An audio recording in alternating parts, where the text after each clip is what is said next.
Hi friends, welcome to our channel. இன்றைக்கி என்ன video பார்க்க போகிறோன்னா கோவில் வீடியோ தாங்க. எந்த கோவில்னு பார்க்குறீங்களா? புதுப்பட்டி மாரியம்மன் கோவிலுங்க. இது இந்த மாதம் தான் தேர் திருவிழா. நேற்றுக்கு தான் தேர் திருவிழா முடிஞ்சுது. நாங்கள் தேர் இழுக்கும்போது போகலைங்க. அதனால் அடுத்த நாள் பிள்ளைங்களுக்கு லீவுன்னு சொல்லிட்டு பிள்ளைங்களெல்லாம் கூட்டிகிட்டு ஃப்ரெண்ட்ஸ் கூட எல்லாருமே போயிட்டு வந்தோங்க. அடுத்த நாளுமே கூட்டம் அதிகமாக தாங்க இருந்துச்சு. உள்ள போய் நல்லபடியாக சாமி கும்பிட்டு வந்தாச்சுங்க. சாமி கும்பிட்டு வெளியில் பார்த்தோம்னா கலர்ஃபுல்லாக இருக்குங்க. என்னென்னு பார்க்குறீங்களா? எல்லாம் கலர் கலராக பந்து, பொம்மைங்க இந்த மாதிரி தாங்க நிறையா இருந்துச்சு. பிள்ளைங்க சும்மா இருப்பாங்களா? ஆனால் பிள்ளைங்க கேட்டாங்கங்க. சரி வாங்க சுற்றி பார்க்கலாம் அப்படின்னு சொல்லிட்டு இந்த கோயிலை சுற்றி பார்த்துட்ருக்கோங்க. சைட்லலாம் கடைங்க இருக்குங்க. ஆனால் அந்தளவுக்கு நிறைய கடை இல்லை. இன்னும் நிறைய க்ரௌடாக இருக்கும். இந்த டைம் கம்மியாக தாங்க கடை போட்டிருக்காங்க. பாருங்கள், ஸ்வீட்ஸ் எல்லாம் நிறையா இருக்குது. எல்லா கடையுமே இருக்குது. ஸ்வீட்ஸ் எல்லாம் பாருங்கள், பார்க்க நல்லாயிருக்கு. ஆனால் நாங்கள் வாங்கி சாப்பிட்லங்க. ஒரு வழியாக தான் அங்கே தூரமாக தெரியுது பாருங்கள், அதுதாங்க தேர். நேற்றுக்கே தேர் இழுத்துட்டாங்க. இன்றைக்குமே க்ரௌடாக தாங்க இருக்குது. ஒரு வழியாக எல்லாமே சுற்றி பார்த்தாச்சுங்க.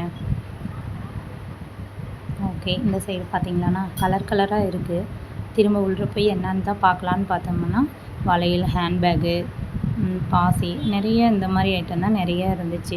சரி பார்த்துக்கிட்டே இருந்தால் எப்படிப்பா அப்படின்னு சொல்லிட்டு உள்ள கடைக்குள்ளார போகணுங்க. கடைக்குள்ளார போனால் நிறைய தோடுங்கள்லாம் நிறையா இருந்துச்சு. அதை மட்டும் பார்த்துக்கிட்டே இருந்தோம். சரி பார்த்து என்ன பண்ணுறதுக்கு, ஏதாவது வந்ததுக்கு ஏதாவது எடுக்கணும் இல்லையா?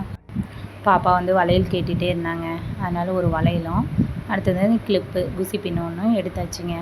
பர்ச்சேஸ் எவ்வளோ பெரிய பர்ச்சேஸ்ன்னு பாருங்கள் நீங்களே.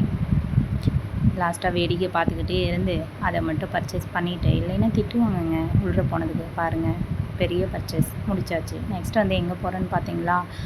ஃப்ரெண்டோட அம்மா வீடு அங்கே தாங்க இருக்குது. சரி வர சொல்லியிருந்தாங்க. அப்படியே ஜாலியாக போயிட்டு லஞ்ச் முடிச்சுட்டு வந்துடலான்னு சொல்லிட்டு போயிட்டுருக்கோங்க. எல்லாருமே வண்டியில் போகும்போது எல்லாமே நல்லா இருக்குங்க. தென்னந்தோப்பு, என் ஃப்ரெண்டு படித்த ஸ்கூலு பாருங்கள், ஃபுல்லாக பச்சை பசேன்னு எல்லாமே பார்க்கவே நல்லா கலர்ஃபுல்லாக நல்லா இருக்குது. கிளைமேட்டும் நல்லா இருந்துச்சு. அந்தளவுக்கு வெயில் தெரியல. உங்கள் ஊரில் இப்படி இருக்குங்களா? ஃபுல்லாமே தென்னந்தோப்பு தாங்க நிறையா இருந்துச்சு. லாஸ்ட்டாக ஒரு வழியாக எப்படி வீட்டுக்கு போயாச்சுங்க. போயிட்டு ஜாலியாக எல்லாம் சுற்றி பார்த்துட்டு நெக்ஸ்ட்டு என்னங்க, லஞ்சு தான். வாங்க லஞ்சு என்னன்னு பார்க்கலாம். தக்காளி பச்சி கடைஞ்சிருந்தாங்கங்க. லாஸ்ட்டாக குட்டீஸ் எல்லாம் உட்காந்து ஒரு வழியாக எல்லாம் சாப்பிட்டு முடிக்க போகிறோம். பிடிச்சிருந்தா லைக் பண்ணுங்கள், சப்ஸ்கிரைப் பண்ணுங்கள், மறக்காமல் கமெண்ட் பண்ணுங்கள். ஓகே, பாய்.